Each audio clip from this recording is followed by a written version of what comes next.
الله الرحمن الرحيم واعبدوا الله ولا تشركوا به شيئا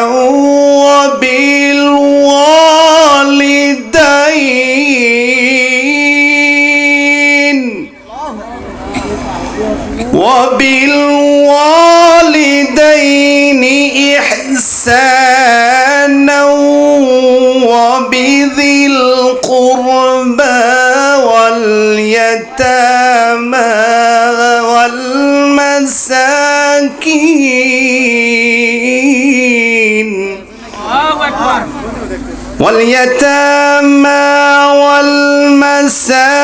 والمساكين والجار ذي القربى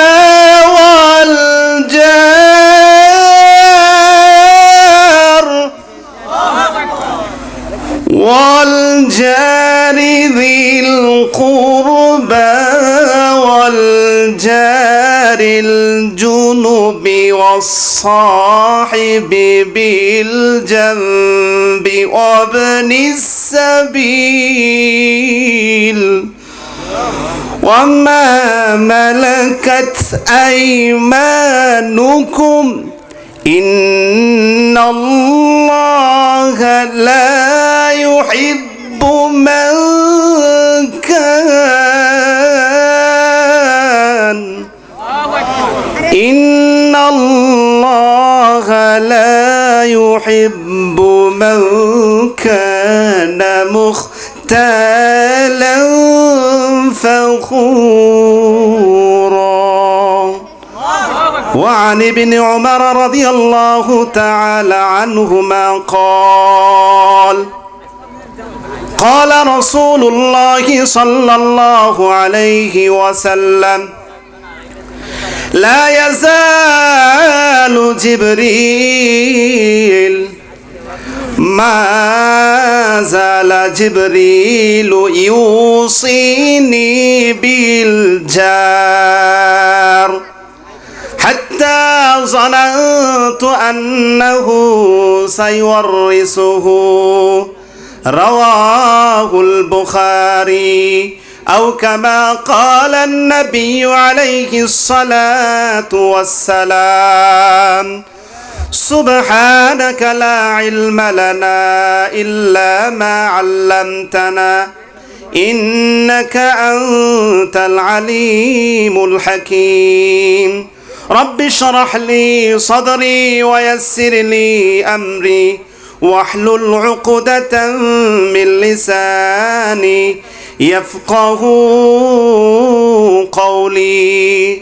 সকলে জবান খুলে নবীর প্রতি দরুদ পড়ি, দরুদ ইব্রাহিম পাঠ করি। সকলে বলি আল্লাহুম্মা সাল্লি আলা মুহাম্মাদ ওয়া আলা আলি মুহাম্মাদ কামা সাল্লাইতা আলা ইব্রাহিম ওয়া আলা আলি ইব্রাহিম ইন্নাকা হামিদুম মাজিদ। اللهم بارك على محمد وعلى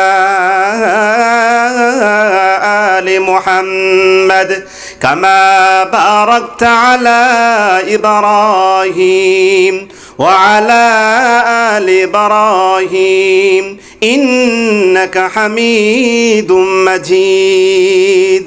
الحمد لله। সম্মানিত মোহতারাম হাজিরিন, ঐতিহাসিক লাঙ্গলমোড়া আলহাজ আব্দুল হান্নান মণ্ডল সাহেব কর্তৃক 18তম বিরাট ওয়াজ মাহফিলের আজকে এই তৃতীয় রজনী। আজকে এই রজনীর প্রধান মেহমান হিসাবে যিনি তাশরিফ আনবেন, আখেরি মোনাজাত যিনি করবেন, আন্তর্জাতিক খ্যাতিসম্পন্ন যুবক, হাজারো যুবকের আইডল যাদেরকে বলা হয়, যাকে সকলেই এক বাক্যে চেনে, হযরত মাওলানা রফিকুল ইসলাম মাদানী সাহেব, তিনি আজকের প্রধান মেহমান। তিনি আমাদের সামনে সময় মতো উপস্থিত হবেন। এছাড়াও আরও অন্যান্য ওলামায়ে কেরামগণ রয়েছেন। আমি আমার ভূমিকাকে দীর্ঘায়িত না করে কোরআন ও হাদিসের আলোকে কিছু আলোচনা করা এবং আপনাদের সামনে প্রেজেন্টেশিপ পেশ করার ইচ্ছা করেছি, যদি আল্লাহ তাআলা তৌফিক দান করেন। সম্মানিত মুহতারাম হাজিরিন, আলোচনার পূর্বে আল্লাহ তাআলার দরবারে শুকরিয়া আদায় করছি যে মহান আল্লাহ আমাকে, আপনাকে, আমাদেরকে আজকে এই সামিয়ানার নিচে রহমতি বরকতি সামিয়ানার নিচে যে আল্লাহ তাআলা আমাকে আপনাকে আশা বসার সাথে সাথে দিনে কিছু শোনা এবং বলার মতো সুবর্ণ সুযোগ দান করলেন, এতে আপনারা খুশি নাকি নারাজ? সবাই বলেন খুশি না নারাজ? যদি খুশি হয়ে থাকেন, মালিকের দেওয়া জবান দিয়ে মালিকের সেই সত্তার শুকরিয়া আদায় করি, সকলে বলি আলহামদুলিল্লাহ। আর শত সহস্র লক্ষ কোটি দরুদ ও সালাম বর্ষিত হোক সর্বকালের সর্বশ্রেষ্ঠ মানবতার মুক্তির দিশারি সাইয়্যিদুল কাওনাইন খাতামুন নবিয়্যিন মুহাম্মদুর রাসূলুল্লাহ সাল্লাল্লাহু আলাইহি ওয়াসাল্লাম। সম্মানিত মুহতারাম হাজিরিন, এদিক সেদিক কথাবার্তা না বাড়িয়ে আসুন কোরআন থেকে কিছু আলোচনা শুনি। আমি আপনাদের সামনে পবিত্র কালামুল্লাহ সূরাতুন নিসার 36 নম্বর আয়াত তেলাওয়াত করেছি। কত নম্বর আয়াত? 36 নম্বর আয়াত আমি আপনাদের সামনে তেলাওয়াত করেছি। বুখারী শরীফ থেকে একটি হাদিস পাঠ করেছি, 6016 নম্বর হাদিস, বর্ণনাকারী আব্দুল্লাহ ইবনে ওমর। এই আয়াত এবং হাদিসের আলোকে আল্লাহ তাআলা যতটুকু তৌফিক দান করেন ইনশাআল্লাহ আলোচনা করার চেষ্টা করব। আপনারা শুনবেন তো ইনশাআল্লাহ? সম্মানিত মুহতারাম হাজিরিন, আল্লাহ তাআলা এই 36 নম্বর আয়াতে কি বলেন? আল্লাহ তাআলা বলেন, ওয়া'বুদুল্লাহা ওয়া লা তুশরিকু বিহি শাইআন ওয়া বিল ওয়ালিদাইন। আল্লাহ তাআলা বলেন ওয়া'বুদুল্লাহ। সম্মানিত মুহতারাম হাজিরিন, আলোচনা বোঝার জন্য আজকে যেই টপিকটি নিয়ে আমি আপনাদের সামনে আলোচনা পেশ করতে যাচ্ছি, সেই টপিকটি হলো, সেই বিষয়টি হলো প্রতিবেশীর হক। বলেন কি? সবাই বলেন কি? প্রতিবেশীর হক সম্পর্কে এই আয়াতের মধ্যে আল্লাহ তাআলা বলেছেন। সাথে সাথে যে হাদিসটি আমি আপনাদের সামনে পাঠ করেছি, হযরত আব্দুল্লাহ ইবনে ওমর রাদিয়াল্লাহু তাআলা আনহু থেকে বর্ণিত, এই হাদিসের মধ্যে রাসূল সাল্লাল্লাহু আলাইহি সাল্লাম প্রতিবেশীর হক সম্পর্কে বলেছেন। এখন আপনারা আব্বুকে হাত দিয়ে বলেন তো দেখি, বর্তমান সময়ে মানুষ কি প্রতিবেশীর হক আদায় করে নাকি করে না? অনেক প্রতিবেশী আছে সে জানি না যে প্রতিবেশীর হক কি। কথা বলেন ঠিক কি না? তো আল্লাহ তাআলা কি বলেন? আল্লাহ তাআলা এই আয়াতের মধ্যে অনেকগুলো বিষয়কে আল্লাহ তাআলা নির্দেশমূলক আদেশমূলক বলেছেন। এক নাম্বার ওয়া'বুদুল্লাহ। এক নাম্বার আল্লাহ তাআলা বলেন সূরা নিসার এই 36 নম্বর আয়াতে আল্লাহ তাআলা আমাকে আপনাকে তাম দুনিয়ার সমস্ত মানুষদেরকে লক্ষ্য করে বলেন, ইয়া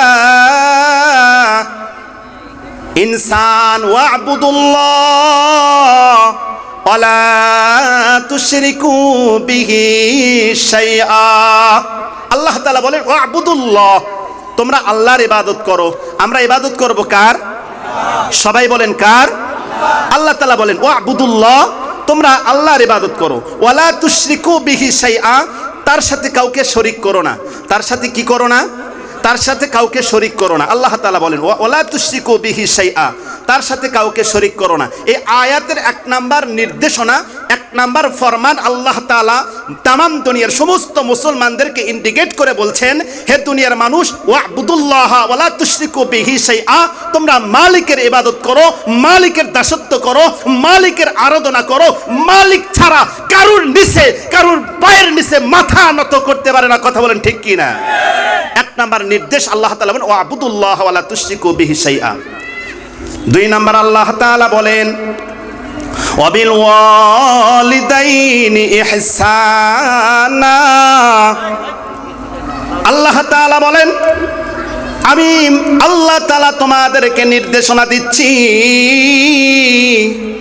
ওয়াবিল ওয়ালিদাইনি ইহসানা, তোমার জন্মদাতা মা, তোমার জন্মদাতা বাবা, এই মা বাবার সাথে সৎ আচরণ করো। মা বাবার সাথে সৎ আচরণ করতে আদেশ করেছেন কে? জবান খুলে বলতে হবে কে? আল্লাহ আদেশ করছেন পিতা মাতার সাথে সৎ আচরণ করতে। এটা হলো 2 নাম্বার নির্দেশনা আল্লাহ তাআলার। মুসলমান, আমি কিন্তু আপনাদেরকে প্রশ্ন করব, বলেন তো দেখি আল্লাহ তাআলা 1 নাম্বার কি আদেশ করেছেন? আল্লাহ তাআলার ইবাদত করতে। কার ইবাদত করতে? নাকি আল্লাহ তাআলার ইবাদতের মধ্যে নামাজ মনে হয় নাই? আছে। তাহলে এশার নামাজে এই মাত্র এই পুরা গ্রামের এই মহল্লার মধ্যে মাত্র 1 কাতার 2 কাতার নামাজ মুসল্লি হলো, বাকি মানুষদের উপর মনে হয় আল্লাহ তাআলা এই আয়াত নাজিল করে নাই, নাকি বলেন? কোরআন শুধুমাত্র নামাজিদের জন্য নাকি বেনামাজিদের জন্য? কোরআন কি শুধুমাত্র এই লাঙ্গল মরার জন্য নাকি সমস্ত পৃথিবীবাসীর জন্য? সমস্ত পৃথিবীবাসীর জন্য কোরআন আল্লাহ তাআলা নাজিল করেছেন। তাহলে 1 নাম্বার নির্দেশ আল্লাহ তাআলা কি বললেন? ইবাদত করো কার? 2 নাম্বার নির্দেশ কি করলেন? ভালো ব্যবহার করতে হবে কাদের সাথে? পিতামাতার সাথে। এরপর আল্লাহ তাআলা বলেন ওয়াবিদিল কুরবা। 2-3 নাম্বার আল্লাহ তাআলা বলেন ওয়াবিদিল কুরবা, আত্মীয় স্বজনের সাথে ভালো ব্যবহার করো। নিকটতম আত্মীয় স্বজন, দূরবর্তী আত্মীয় স্বজন, যত আত্মীয় স্বজন আছে সকল আত্মীয় স্বজনের সাথে ভালো ব্যবহার করার আদেশ করেছেন কে? সবাই বলেন কে? আল্লাহ বলেন নবিদিল কুরবা, আত্মীয় স্বজনের সাথে ভালো ব্যবহার করো। ও মুসলমান ভাইরা, আমার কথাগুলো দিলের কান্দে শুনবেন, আমার কথা বানিয়ে বলছি না। আল্লাহ তাআলা কোরআনুল কারীমের মধ্যে বলে দিয়েছেন, এই কথাগুলো আমি আপনাদের সামনে পেশ করছি। বিশ্বাস না হলে বাড়িতে যদি কোরআনের অর্থবোধক কোরআন যদি থাকে, যে কোরআনের অর্থ লেখা আছে এরকম যদি কোরআন থাকে, তাহলে দেখে নিতে পারেন হুজুর ঠিক বলেছে নাকি ভুল বলেছে। আল্লাহ তাআলা বলেন ওয়াবিদিল কুরবা, আত্মীয় স্বজনের সাথে ভালো ব্যবহার করো। বড় দুঃখ আর আফসোসের সাথে বলতে হয়, বর্তমান সমাজে এমনও মানুষ আছে যারা আত্মীয় স্বজনের সাথে ভালো ব্যবহার করে না। কথা বলেন ঠিক কিনা? যারা আত্মীয় স্বজনের সাথে ভালো ব্যবহার করবে না, তারা মালিকের আদেশকে অমান্য করলো। আল্লাহ তাআলা আদেশ করেছেন আত্মীয় স্বজনের সাথে ভালো ব্যবহার করার। আদেশ আমার আপনার নয়, সলিমুল্লাহ কলিমুল্লাহর কিন্তু আদেশ নয়, আদেশ স্বয়ং আল্লাহ তাআলার। যে বা যারা আত্মীয় স্বজনের সাথে ভালো ব্যবহার করবে না, তারা আমার আপনার কথা অমান্য করবে না, বরং স্বয়ং মালিকের কথা অমান্য করে। কথা বলেন ঠিক কিনা? এরপর আল্লাহ তাআলা বলেন ওয়াল ইয়াতামা ওয়াল মাসাকিন। আল্লাহ তাআলা বলেন ইতিম অনাথ শিশুদের সাথে ভালো ব্যবহার করো। যাদের বাবা মারা গেছে, ইতিম সন্তান রয়েছে, এই ইতিম সন্তানের সাথে ভালো ব্যবহার করো। অনাথ শিশুদের সাথে ভালো ব্যবহার করো। আদেশ করেছেন কে? আপনাদের কষ্ট হচ্ছে, আল্লাহ তাআলা আদেশ করে বলেন ওয়াল ইয়াতামা, ইতিম অনাথ শিশুদের সাথে ভালো ব্যবহার করো। এরপর আল্লাহ তাআলা বলেন ওয়াল মাসাকিন,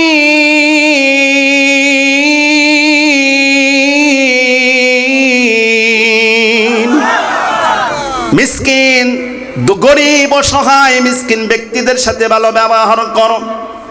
বর্তমান সমাজের চিত্র হলো, যারা ধনী মানুষ আছে, সমাজের লোকেরা তাদেরকেই তেল মারে, তাদেরকেই সালুট দেয়, তাদেরকেই বাহবা আর সালাম দেয়।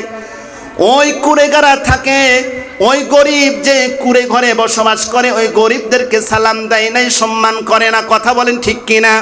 অথচ আল্লাহ তাআলা বলেন ওয়াল মাসাকিন, যারা সমাজের মধ্যে গরিব অসহায় মানুষ রয়েছে, মিসকিন রয়েছে, তাদের সাথে তোমরা ভালো ব্যবহার করো। আল্লাহ তাআলা বলেন একটা, আমাদের সমাজের চিত্র হলো আরেকটা। আল্লাহ বলেন গরিব মানুষদের সাথে ভালো ব্যবহার করো, আর আমাদের সমাজের চিত্র হলো ভিন্ন। গরিবদেরকে অ্যালাউ করা হয় না, বরং যারা ধনী তাদের পিছনে চলতে চলতে পায়ের জুতা ক্ষয় করে। কথা বলেন ঠিক কিনা? আল্লাহ তাআলা বলেন ওয়াল মাসাকিন। এরপর আল্লাহ তাআলা বলেন ওয়াল জারি যিল কুরবা ওয়াল জারিল জুনুব। আল্লাহ বলেন ও দুনিয়ার মানুষ, ওয়াল জারি যিল কুরবা, তোমাদের যে পড়শি আছে, তোমাদের যে প্রতিবেশী আছে, এই প্রতিবেশীর সাথে ভালো ব্যবহার করো। তোমার ওয়াল জারি যিল কুরবা ওয়াল জারিল জুনুব, এখানে দুই ধরনের প্রতিবেশীর কথা বলা হয়েছে। মুসলমান বলেন তো দেখি কয় ধরনের প্রতিবেশীর কথা বলা হয়েছে? দুই ধরনের প্রতিবেশী আছে। দুই ধরনের প্রতিবেশীর সাথে আল্লাহ তাআলা উত্তম আচরণ করার কথা বলেছেন। ওয়াল জারি যিল কুরবা ওয়াল জারিল জুনুবি ওয়াস সাহিবি বিল জানবি ওয়া বুনিস সাবিল ওয়া মা মালাকাত আইমানুকুম ইন্নাল্লাহা লা ইউহিব্বু মান কানা মুখতালান ফাখুরা। কথা কার? জোরে বলেন কার কথা? আল্লাহ বলেন ওয়াল জারি যিল কুরবা, তোমার যে আত্মীয় স্বজন আছে, তোমার যে প্রতিবেশী আছে, এই প্রতিবেশীর সাথে ভালো ব্যবহার করো। ওয়াল জারি যিল কুরবা, নিকটতম প্রতিবেশীর সাথে ভালো ব্যবহার করো। ওয়াল জারিল জুনুব, পাশের যে প্রতিবেশী আছে, এই পাশের প্রতিবেশীর সম্পর্কে পাশের প্রতিবেশীর সাথেও ভালো ব্যবহার করো। দুই ধরনের প্রতিবেশীর কথা আল্লাহ তাআলা কুরআনুল কারীমের মধ্যে বলেন। এই আয়াতের ব্যাখ্যায় তাফসিরে মারিফুল কোরআনের মধ্যে বলা হয়েছে, এই যে প্রতিবেশী তিন ধরনের প্রতিবেশী। বলেন কয় ধরনের প্রতিবেশী? প্রতিবেশী তিন প্রকার। কিছু কিছু প্রতিবেশী আছে যাদের হক একটা, আবার কিছু কিছু প্রতিবেশী আছে যাদের হক দুইটা, আবার কিছু কিছু প্রতিবেশী আছে তাদের হক তিনটা। বলেন কয়টা? এক নাম্বার হলো আপনার এমন প্রতিবেশী, যে প্রতিবেশীটা আপনার বাড়ির পাশে বাড়ি, এটা হলো আপনার প্রতিবেশী, কিন্তু এই প্রতিবেশী মুসলিম প্রতিবেশী নয়, বরং অমুসলিম প্রতিবেশী। অমুসলিম হলেও সে কিন্তু আপনার বাড়ির পাশে বাড়ি, সুতরাং সে আপনার পড়শি। উদাহরণস্বরূপ এর হক হলো একটা। এরপর রাসূল বলেন এমন কিছু প্রতিবেশী আছে যাদের হক হলো দুইটা। যেমন উদাহরণস্বরূপ আল্লাহ তাআলা বলেন ওয়াল জারি যিল কুরবা, নিকট প্রতিবেশী। নিকট প্রতিবেশী দ্বারা উদ্দেশ্য কি? কিতাবের মধ্যে লেখা হয়, তাফসীরে কিতাবের মধ্যে উল্লেখ করা হয়েছে। ও মুসলমান, দিলের কান্দে শুনবেন, আজকে আমরা সমাজে বসবাস করি কিন্তু প্রতিবেশীর হক আদায় করি না। আজকে সমাজে আমরা বসবাস করি কিন্তু প্রতিবেশীর হক কি আমরা জানি না। বরং কিভাবে প্রতিবেশীর ক্ষতি করা যাবে এই চিন্তায় মুসলমান থাকে। কথা বলেন ঠিক কি না? অথচ আল্লাহ তাআলা বলেন ওয়াল জারি যিল কুরবা ওয়াল জারিল জুনুব, ও মানুষ শোনো, তোমার যে প্রতিবেশী আছে তার উপর কিন্তু তোমার হক আছে।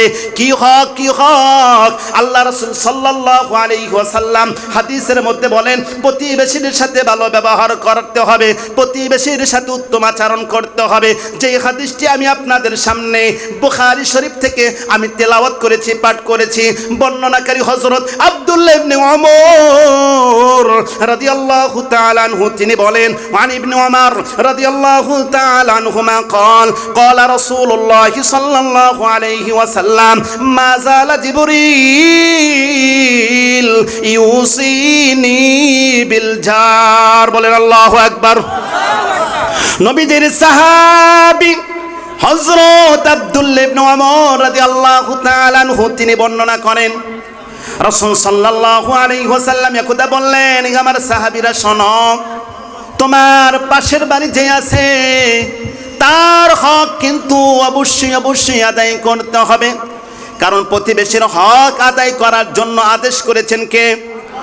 সবাই বলেন কে? স্বয়ং আল্লাহ তাআলা সূরা নিসার এই 36 নম্বর আয়াতে বলেন, ও দুনিয়ার মানুষ, তোমার যে প্রতিবেশী আছে প্রতিবেশীর হক তোমরা আদায় করো। রাসূল সাল্লাল্লাহু আলাইহি ওয়াসাল্লাম বলেন, আমার কাছে যতবার জিবরাইল আগমন করেছে, মাজালা জিবরিল ইউসিনি বিল জার হাত্তা জানাউতু ফাইন্নাহু সাইওয়ারিসুহু। রাসূল সাল্লাল্লাহু আলাইহি ওয়াসাল্লাম বলেন, বুখারী শরীফের 6015 নম্বর হাদিস, হযরত আব্দুল্লাহ ইবনে ওমর তিনি বলেন, রাসূল সাল্লাল্লাহু আলাইহি ওয়াসাল্লাম বললেন, হে আমার সাহাবীরা, তোমরা কি জানো আমার কাছে যতবার জিবরাইল এসেছে ততবার আমাকে প্রতিবেশীর হক আদায়ের ব্যাপারে তাকিদ করেছেন। যতবার এসেছে বলে সকালে এসেছে, সকালেও আমাকে বলেছে ইয়া রাসূলুল্লাহ রাসূলুল্লাহ, ইয়া হাবিবাল্লাহ, প্রতিবেশীর হক আদায় করবেন। দুপুরে এসেছে, দুপুরেও আমাকে জিবরাইল বলেছে ইয়া রাসূলুল্লাহ, ইয়া হাবিবাল্লাহ, প্রতিবেশীর হক আদায় করবেন বলে রাত্রে নাইটে এসেছে জিবরাইল রাসূল সাল্লাল্লাহু আলাইহি ওয়াসাল্লামের কাছে। কিতাবের মধ্যে উল্লেখ করা হয় হাজারো বার রাসূল সাল্লাল্লাহু আলাইহি ওয়াসাল্লামের কাছে জিবরাইল এসেছে। ও মুসলমান, যতগুলো ফেরেশতা আল্লাহ তাআলা তৈরি করেছেন, সমস্ত ফেরেশতাদের মধ্যে সবচেয়ে যেই ফেরেশতা রাসূলের কাছে আগমন করেছে তিনি হলেন জিবরাইল। এই জিবরাইল রাসূল সাল্লাল্লাহু আলাইহি ওয়াসাল্লামের কাছে যখনই আসে তখনই বলেন ইয়া রাসূলুল্লাহ, প্রতিবেশীর হক আদায় করেন। ইয়া রাসূলুল্লাহ, প্রতিবেশীর হকের ব্যাপারে যত্নবান হন। রাসূল সাল্লাল্লাহু আলাইহি ওয়াসাল্লাম তিনি বলেন জিবরাইল আমাকে এতবার বললেন, এতবার বলার কারণে হাত্তা জানাউতু ফাইন্নাহু সাইওয়ারিসুহু। রাসূল বলেন জিবরাইল আমাকে এতবার বললেন, বহুবার বললেন, অসংখ্যবার বললেন এই প্রতিবেশীর হক আদায় করার ব্যাপারে। এতবার বলার কারণে আমি হাত্তা জানাউতু, আমি মনে মনে আশঙ্কা করলাম, মনে মনে আশঙ্কা অনুভব করলাম, না জানি প্রতিবেশীকে ওয়ারিস বানিয়ে দেওয়া হয় কিনা, না জানি ফাইন্নাহু সাইওয়ারিসুহু, না জানি প্রতিবেশীকে ওয়ারিস বানিয়ে দেওয়া হয় কিনা। ওয়ারিস কাকে বলে? একজন মানুষ মারা গেল, একজন মানুষ মারা যাওয়ার পরে তার যে সন্তানাদি আছে, এই সন্তানাদি তার মৃত ব্যক্তি, তার মৃত বাবার রেখে যাওয়া সম্পদের ওয়ারিস হয়, উত্তরসূরি হয়। রাসূল বলেন জিবরাইল আমাকে এতবার বলেছে আপনি প্রতিবেশীর হক আদায় করবেন। এই প্রতিবেশীর হক আদায় করার ব্যাপারে আমাকে এতবার তাকিদ দেওয়ার কারণে আমি আশঙ্কা অনুভব করলাম, না জানি আমার জন্য, না জানি জিবরাইল প্রতিবেশীকে ওয়ারিস বানিয়ে দেওয়া হয় কিনা। রাসূল সাল্লাল্লাহু আলাইহি ওয়াসাল্লাম বলেন প্রতিবেশীর সাথে উত্তম আচরণ করো। হযরত আবু হুরায়রা থেকে বর্ণিত আদাবুল মুফরাদ নামক একটি কিতাব রয়েছে, ইমাম বুখারী রাহমাতুল্লাহ আলাইহি কিতাবটি লিখেছেন। এই আদাবুল মুফরাদ নামক কিতাবের মধ্যে হযরত আবু হুরায়রা রাদিয়াল্লাহু তাআলা আনহু থেকে বর্ণিত, তিনি বলেন ওয়ান আবি হুরায়রা রাদিয়াল্লাহু তাআলা আনহু قال رسول الله صلى الله عليه وسلم من كان يؤمن بالله واليوم الآخر فليكرم جاره। নবীজির সাহাবী হযরত আবু হুরায়রা রাদিয়াল্লাহু তাআলা আনহু তিনি বলেন একদা রাসূল সাল্লাল্লাহু আলাইহি ওয়াসাল্লাম বললেন হে আমার সাহাবীরা শোনো, মান কানা ইউমিনু বিল্লাহি ওয়াল ইয়াউমিল আখির, যে ব্যক্তি আল্লাহ তাআলার প্রতি ঈমান রাখে। কার প্রতি ঈমান রাখে? সবাই বলেন কার প্রতি? আরো জোরে বলেন কার প্রতি? রাসূল বলেন মান কানা ইউমিনু বিল্লাহি ওয়াল ইয়াউমিল আখির, যে ব্যক্তি আল্লাহর প্রতি ঈমান আনে, যে ব্যক্তি আল্লাহর প্রতি ঈমান রাখে, ওয়া ইয়াউমিল আখির, এবং আখিরাতের উপর বিশ্বাস স্থাপন করে। মানুষকে মারা যেতে হবে, এই ক্ষণস্থায়ী দুনিয়ার জিন্দেগি শেষ হয়ে যাবে, চিরস্থায়ী জিন্দেগি শুরু হয়ে যাবে। মানুষ যখন মারা যাবে তার আখিরাতের যে জিন্দেগি, সেই জিন্দেগিটা শুরু হয়ে যাবে, অনন্তকাল সেখানে থাকতে হবে। ও বন্ধু, একটু চিন্তা করে দেখো এই দুনিয়াতে তুমি আর আমি কতদিন আছি? হয়তো 60 বছর, হয়তো 70 বছর। একটা সময় কিন্তু চোখ দুইটা বন্ধ হয়ে যাবে, হাতের শক্তি কিন্তু শেষ হয়ে যাবে, চলার শক্তি কিন্তু বন্ধ হয়ে যাবে। চাইলেও কিন্তু তুমি চলতে পারবে না, চাইলেও কিন্তু তুমি হাত দিয়ে ধরতে পারবে না। আজকে তোমার হাতে আল্লাহ শক্তি দিয়েছে, আল্লাহ দেওয়া শক্তি দিয়ে তুমি মানুষের উপর জুলুম করতেছ, আল্লাহ দেওয়া শক্তি দিয়ে তুমি মানুষের উপর অত্যাচার করতেছ। মনে রেখো এই শক্তি একদিন কিন্তু আল্লাহ তাআলা ছিনিয়ে নেবেন। তখন তোমার হাত থাকবে কিন্তু ধরার শক্তি থাকবে না, পাও থাকবে, পাও দিয়ে চলার শক্তি থাকবে না। আল্লাহ রাসূল সাল্লাল্লাহু আলাইহি ওয়াসাল্লাম বলেন যে ব্যক্তি আখিরাতকে বিশ্বাস করে, আল্লাহ তাআলার প্রতি ঈমান আনে, আল্লাহর প্রতি ঈমান রাখে, আখিরাতকে বিশ্বাস করে, বিলিভ করে, এই ব্যক্তির জন্য করণীয় কি? আল্লাহ রাসূল বলেন ফাল ইউকরিম জারাহু, সে যেন তার প্রতিবেশীকে সম্মান করে। বলেন কি করে? সবাই বলেন প্রতিবেশীকে যেন সম্মান করে, প্রতিবেশীকে যেন শ্রদ্ধা করে, প্রতিবেশীকে যেন এরকমভাবে তার সাথে যেন ভালো ব্যবহার করে, সম্মান করে, শ্রদ্ধা করে। আর রাসূল সাল্লাল্লাহু আলাইহি ওয়াসাল্লাম বলেন, তোমরা যেন প্রতিবেশীদেরকে কষ্ট দাও না, প্রতিবেশীকে কথার দ্বারা কষ্ট দেওয়া যাবে না, প্রতিবেশীকে আচরণের মাধ্যমে কষ্ট দেওয়া যাবে না। আল্লাহ রাসূল সাল্লাল্লাহু আলাইহি ওয়াসাল্লাম তিনি বলেন, মান কানা ইউমিনু বিল্লাহি ওয়াল ইয়াউমিল আখির ফালা ইউযি জারাহু। আল্লাহর পয়গম্বর বলেন, হে আমার সাহাবীরা, হে আমার আনেওয়ালা উম্মতেরা, শোনো শোনো, যে ব্যক্তি আল্লাহর প্রতি ঈমান রাখে, যে ব্যক্তি আখিরাতের প্রতি বিশ্বাস স্থাপন করে, সে যেন ফালা ইউযি জারাহু, সে যেন তার প্রতিবেশীকে কষ্ট না দেয়। কাকে কষ্ট না দেয়? আমাদের সমাজে প্রতিবেশী কি কষ্ট দেওয়া হয়? দেওয়া হয় না মনে হয়? লাঙ্গল মরমন হয় নাই? আছে? কম না বেশি? হ্যাঁ, কত বেশি বলে উল্লেখ করা যাবে না। আপনি রাত্রে একটা গাছ লাগাইছেন, আর দিনে গাছ লাগাইছেন, রাতে রাতে দেখবেন গাছটা নাই, হয় না? কতভাবে যে একজন প্রতিবেশী অপর প্রতিবেশী যে কষ্ট দেয়, এর কোনো হিসাবই নাই। কথা বলেন ঠিক কিনা?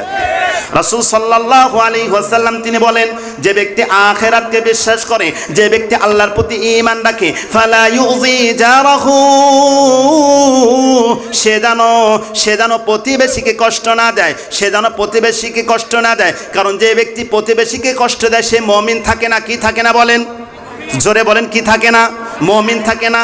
আমি বানিয়ে বলছি না, না না, বুখারী শরীফের হাদিস 6019 নম্বর হাদিস, বর্ণনাকারী আবু শুরাইহ তিনি বলেন, ওয়ান আবি শুরাইহ রাদিয়াল্লাহু তাআলা আনহু قال قال رسول الله صلى الله عليه وسلم والله لا يؤمن والله لا يؤمن والله لا يؤمن قيل ومن يا رسول الله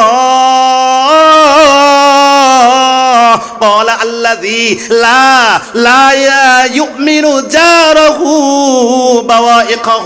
নবীজির সাহাবী হযরত আবু শুরাইহ, নামটা কি? হযরত আবু শুরাইহ। এই নবীজির সাহাবী হযরত আবু শুরাইহ তিনি বলেন, আমরা বসে আছি, আমার ডানেও লোক আছে, বামেও লোক আছে। যেমন আজকে আমার বাম পাশে এই সম্মানিত সভাপতি সাহেব আছে না নাই? আমার সামনে এই যে আপনারা বসে আছেন। সাহাবী তিনি বলেন, ইন্নি সামি'তুহু বিউযনাইয়া ইন্নি উনজুরতু বিআইনাইয়া। আবু শুরাইহ তিনি বলেন, হাদিস শরীফের মধ্যে বর্ণিত আছে, বুখারী শরীফের হাদিস 6019 নম্বর হাদিসের মধ্যে সুন্দরভাবে লেখা আছে। আবু শুরাইহ তিনি বলেন, রাসূল সাল্লাল্লাহু আলাইহি ওয়াসাল্লামের সামনে আমরা বসে আছি, আমার ডানেও লোক, আমার বামেও লোক, আমার সামনেও লোক, আমরা জড়ো হয়ে বসে আছি। এমন টাইমে রাসূল বলেন, আল্লাহি লা ইউমিনু আল্লাহি লা ইউমিনু আল্লাহি লা ইউমিনু, আল্লাহর কসম ওই ব্যক্তি ঈমানদার নয়, আল্লাহর কসম ওই ব্যক্তি ঈমানদার নয়, আল্লাহি লা ইউমিনু, আল্লাহর শপথ ওই ব্যক্তি ঈমানদার নয়। এই কথাটা একে একে তিন বার উচ্চারণ করলেন রাসূল সাল্লাল্লাহু আলাইহি সাল্লাম। কথাটা কয়বার উচ্চারণ করলেন? সবাই বলেন। এই কথাটা রাসূল সাল্লাল্লাহু আলাইহি ওয়াসাল্লাম একে একে তিনবার উচ্চারণ করলেন। সাহাবায়ে কেরাম জিজ্ঞাসা করলেন, ইয়া রাসূলুল্লাহ, ইয়া হাবিবাল্লাহ, কিলা ওয়া মান ইয়া রাসূলুল্লাহ, ওগো আল্লাহর পয়গম্বর, আজকের এই মজলিসে, আজকের এই ভরা মজলিসে আপনি বললেন, আল্লাহি লা ইউমিনু আল্লাহি লা ইউমিনু আল্লাহি লা ইউমিনু, আল্লাহর কসম ওই ব্যক্তি ঈমানদার নয়, আল্লাহর শপথ ওই ব্যক্তি মুত্তাকি নয়, আল্লাহর কসম ওই ব্যক্তি পূর্ণাঙ্গ ঈমানদার নয়। ইয়া রাসূলুল্লাহ, ইয়া হাবিবাল্লাহ, কিলা ওয়া মান ইয়া রাসূলুল্লাহ, ওই ব্যক্তিটা কে? সে কে? সেই ব্যক্তি যেই ব্যক্তি পরিপূর্ণ ঈমানদার নয়, যে ব্যক্তি মুমিন নয়। রাসূল বললেন, ক্বালা ওয়াল্লাযী লা ইউমিনু জারুহু বাওয়াইকাহু। রাসূল বললেন, তোমরা যেহেতু আমাকে জিজ্ঞেস করলে কে সে ব্যক্তি যে ব্যক্তি ঈমানদার নয়, যে ব্যক্তি মুমিন নয়, রাসূল বললেন ওই ব্যক্তি হলো ওই ব্যক্তি যার প্রতিবেশী তার ক্ষতি থেকে, যার প্রতিবেশী তার অনিষ্ট থেকে হেফাজতে থাকে না।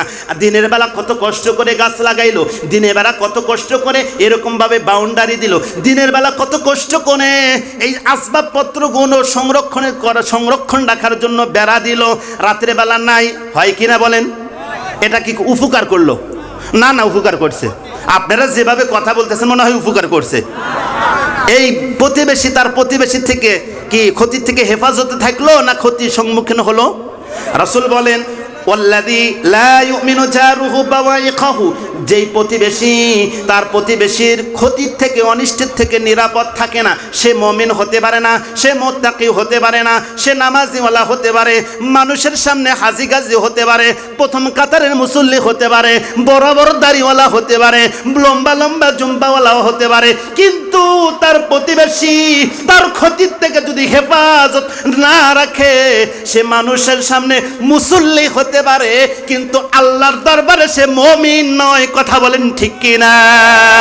সে মুমিন নয়। আল্লাহ রাসূল বলেন আল্লাহি আল্লাহি লা ইউমিনু, সে মুমিন না, সে মুমিন না। কে কে সেই ব্যক্তি যার ক্ষতির দ্বারা সম্মুখীন হয় তার প্রতিবেশী, তার ক্ষতির থেকে তার প্রতিবেশী নিরাপদ থাকে না, এই ব্যক্তি কি নয়? জোরে বলেন কি নয়? সে মুমিন নয়। এখন আপনারা চিন্তা করেন, আমরা একটু চিন্তা করি, নিজেদের নিয়ে একটু অ্যানালাইসিস করি, আমার দ্বারা কোনো ভাই ক্ষতির সম্মুখীন হচ্ছে কিনা, আমার ভাই, আমার বোন, আমার কোনো আত্মীয়, আমার কোনো প্রতিবেশী আমার দ্বারা কোনো ক্ষতির সম্মুখীন হচ্ছে কিনা। যদি হয় তাহলে রাসূল সাল্লাল্লাহু আলাইহি সাল্লাম বলেন আপনি মুমিন না, আপনি মুত্তাকি হতে পারেন নাই, আপনি ইমানদার হতে পারেন নাই। হ্যাঁ অনেক বড় হাজি, হ্যাঁ অনেক বড় গাজী, নামাজিওয়ালা, পাকা মুসল্লি, প্রথম কাতারের সারিতে দাঁড়ান, কিন্তু আপনার দ্বারা আপনার প্রতিবেশী কষ্ট পায়, আপনার দ্বারা আপনার প্রতিবেশী ক্ষতির সম্মুখীন হয়, আল্লাহি আল্লাহর কসম আপনি আল্লাহর দরবারে মুমিন হতে পারেন নাই। কথা বলেন ঠিক কিনা? রাসূল সাল্লাল্লাহু আলাইহি ওয়াসাল্লাম বলেন আমরা বসে আছি, নবীজির সাহাবীর একটা দল রাসূল সাল্লাল্লাহু আলাইহি ওয়াসাল্লামের কাছে এসে দাঁড়ালেন। আদাবুল মুফরাদ নামক কিতাবের মধ্যে উল্লেখ করা হয় 119 নম্বর হাদিস, ইমাম বুখারী রাহমাতুল্লাহি আলাইহি লেখা আদাবুল মুফরাদ এই কিতাবের মধ্যে হাদিসটি উল্লেখ করা হয়েছে। হাদিসের বর্ণনাকারী আবু হুরায়রা রাদিয়াল্লাহু তাআলা আনহু, এই হাদিসটা আবু দাউদ শরীফের মধ্যেও আছে। এই হাদিসের মধ্যে উল্লেখ করা হয় ক্বালু ইয়া রাসূলুল্লাহ, নবীজির সামনে একদল লোক আসলো, নবীজির দরবারে সাহাবীদের একটা টিম আগমন করলো, সাহাবীদের একটা বাহিনী নবীজির কাছে আগমন করেছে।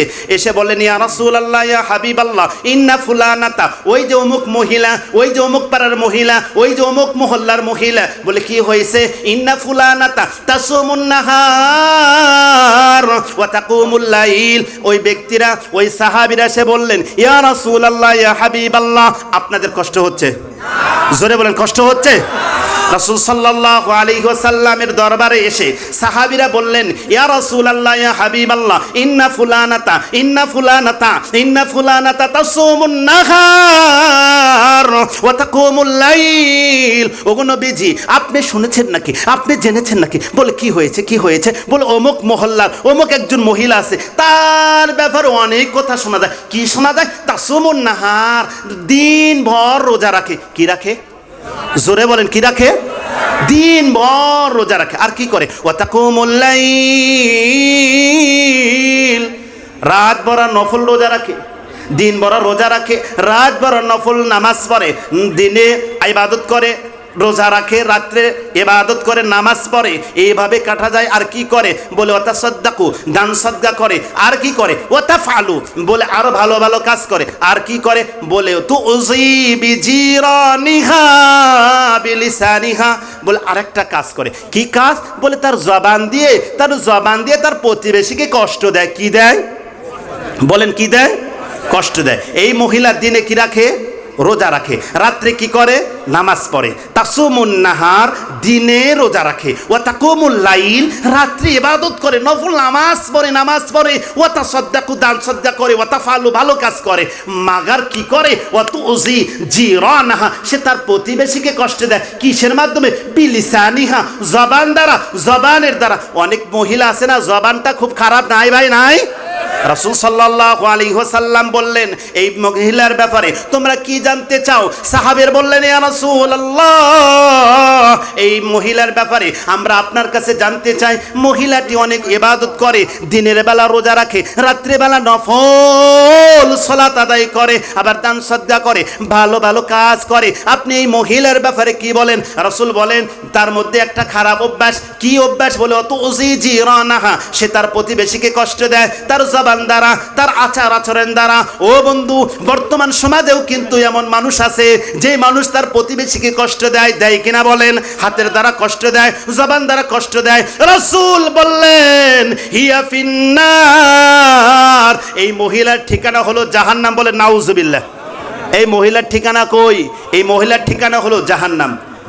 সম্মানিত মুহতারাম হাজিরিন, আমার আলোচনা ছিল প্রতিবেশীর হক সম্পর্কে। কোরআনের সূরা নিসার 36 নম্বর আয়াতে আল্লাহ তাআলা অনেকগুলো বিষয়কে ইন্ডিকেট করে আদেশমূলক শব্দ প্রয়োগ করেছেন। তার মধ্যে একটা হলো ওয়াল জারিদিল কুরবা ওয়াল জারিল জুনুব, নিকটবর্তী প্রতিবেশীর সাথে ভালো ব্যবহার করা, দূরবর্তী প্রতিবেশীর সাথে ভালো ব্যবহার করা। মুসলিম প্রতিবেশী হোক ও মুসলিম প্রতিবেশী হোক, আত্মীয় সম্পৃক্ত প্রতিবেশী হোক ও আত্মীয়বিহীন সম্পৃক্ত প্রতিবেশী হোক, যে ধরনের প্রতিবেশী হোক না কেন, প্রতিবেশীর সাথে উত্তম আচরণ করার আদেশ করেছেন আল্লাহ তাআলা। হাদিসের মধ্যেও রাসূল বলেন, জিবরাইল আমাকে এত বেশি প্রতিবেশীর হক আদায় করার ব্যাপারে আমাকে তাকিদ করেছেন, নসিহত করেছেন, উপদেশ দিয়েছেন, ওসিয়ত করেছেন যে হাত্তা জানাউতু আন্নাহু সাইওয়ারিসুহু, আমি মনে মনে আশঙ্কা বোধ করতে লাগলাম না জানি জিবরাইল প্রতিবেশীকে ওয়ারিস বানিয়ে দেয় কিনা। আর রাসূল সাল্লাল্লাহু আলাইহি সাল্লাম বলেন, যারা প্রতিবেশীকে কষ্ট দেয় সে মুমিন না, সে নামাজি হতে পারে, সে হাজি গাজি হতে পারে, সে পাকাপোক্ত মুসলমানদের দাড়িওয়ালা টুপিওয়ালা মানুষ হতে পারে, কিন্তু মাগার আল্লাহর দরবার সে মুমিন না। এরপর রাসূল সাল্লাল্লাহু আলাইহি সাল্লাম বলেন, ওই মহিলা জাহান্নামী, যেই মহিলা তার প্রতিবেশীকে কষ্ট দেয়, তার নামাজ তার কাজে আসবে না। রাসূল বলেন ফালা খায়রা ফিহা, এই সমস্ত তার কাজ, ভালো কাজে তার উপকার আসবে না, কারণ সে তার প্রতিবেশীকে, তার পড়শিকে কষ্ট দেয়। আল্লাহ পাক আমাদের সবাইকে প্রতিবেশীর সাথে উত্তম আচরণ করার তৌফিক দান করেন, বলেন আমিন। প্রতিবেশীর সাথে উত্তম আচরণ করে আল্লাহ তাআলার পক্ষ থেকে যে আজর আর সওয়াব দেওয়ার কথা বলেছেন, আল্লাহ তাআলার পক্ষ থেকে সে আজর আর সওয়াব অর্জন করার তৌফিক দান করেন। সর্বোপরি কথা হলো, আজকের থেকে প্রতিজ্ঞা করি, আজকের থেকে ওয়াদা করি, আমি আর কোনো প্রতিবেশীকে কষ্ট দিব না। করা যাবে না ইনশাআল্লাহ? করা যাবে না ইনশাআল্লাহ? আল্লাহ পাক আমাদের সবাইকে প্রতিবেশীর সাথে উত্তম আচরণ করার তৌফিক দান করেন। যে কথাগুলো বলা হলো, আল্লাহ পাক আমাদের সবাইকে আমল করার তৌফিক দান করেন। ওয়া আখিরু দাওয়ানা আনিল হামদুলিল্লাহ।